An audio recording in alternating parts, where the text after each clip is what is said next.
যেদিন দায়িত্ব নিয়েছি আমি কিন্তু সেদিনও বলেছি যে সাইবার সিটি একটাও আমরা এটা নিয়ে পুনর্বিবেচনা করব। এটার স্পেসিফিক কিছু বিধিনিষেধ নিয়ে বিধিমালা নিয়ে অভিযোগ আছে, সেই বিধিমালাগুলো নিয়ে আমরা কথা বলবো এবং এই বিষয়ে একটা সমাধানে আসব।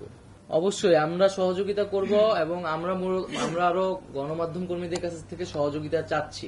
সেই সময় অনেক ফুটেজ, অনেক তথ্য কিন্তু আপনাদের কাছে আছে, হয়তো আপনারা সেই সময় প্রকাশ করতে পারেননি।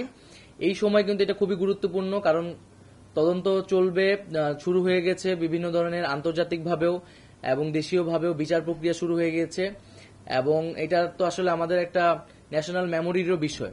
তো সেই তথ্য উপাত্তগুলা আপনারা যদি আমাদের কাছে সরবরাহ করেন বা সংশ্লিষ্ট কর্তৃপক্ষের কাছে, সেটি আমাদের জন্য ভালো হবে।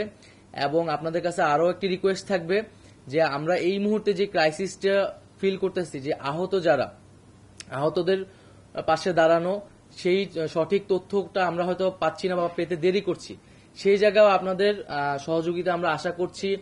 আমরা অনেক মানুষ যারা শহীদ হয়েছেন, অনেক লাশ কিন্তু এখনো মর্গে আছে, যাদের পরিবার কিন্তু অ্যাড্রেস করা যাচ্ছে না। তো সেই তথ্যগুলা, সেই জিনিসগুলো আপনারা যদি একটু জোর দিয়ে প্রচার করেন, তাহলে এটা আমাদের জন্য সুবিধা হয় এবং সেই সহযোগিতাটা আপনাদের কাছে আমরা প্রত্যাশা করছি।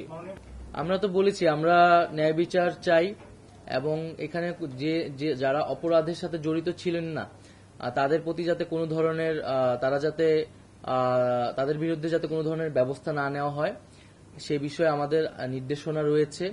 এবং মামলাগুলো হলেও সেগুলা কিন্তু সুস্পষ্ট তদন্তের ভিত্তিতে সেই বিষয়ে ব্যবস্থা নেওয়া হবে, এই বিষয়ে কিন্তু আইন মন্ত্রণালয়কে নির্দেশনা দেওয়া আছে। আপনাদের কাছে আমার অনুরোধ থাকবে আমার ছবি যত কম প্রচার করা যায়। আমি তো পালায় পালায় বেড়াইতেছি কয়েকদিন ধরেও, তো খুবই স্পেসিফিক কারণ না ছাড়া বা প্রয়োজন হলে সেটা আমি আহ্বান করব জরুরি প্রয়োজনে, ওই বিষয়ে আমাকে আপনারা হেল্প করবেন। আমার ছবি যত কম প্রচার করা যায়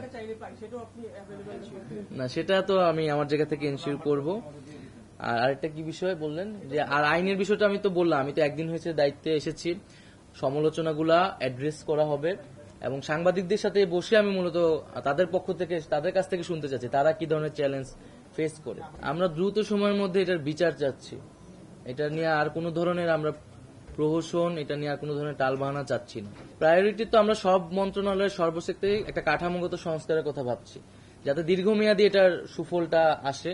এবং যেই পয়েন্টগুলো আমরা বললাম, যে আসলে আইনের পরিবর্তন, তারপরে বেতনের বিষয়টা নিয়ে আলোচনা করা এবং এই প্রতিষ্ঠানগুলা, এই অধীনে যে প্রতিষ্ঠানগুলো রয়েছে সেগুলোর একটা আধুনিকায়ন করা এবং সার্বিক কাঠামো সংস্কার করা।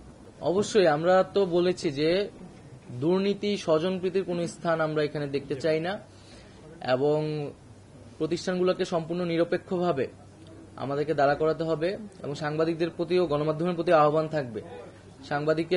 গণমাধ্যমের সবচেয়ে বড় শক্তির জায়গাটা আসলে নিরপেক্ষতা।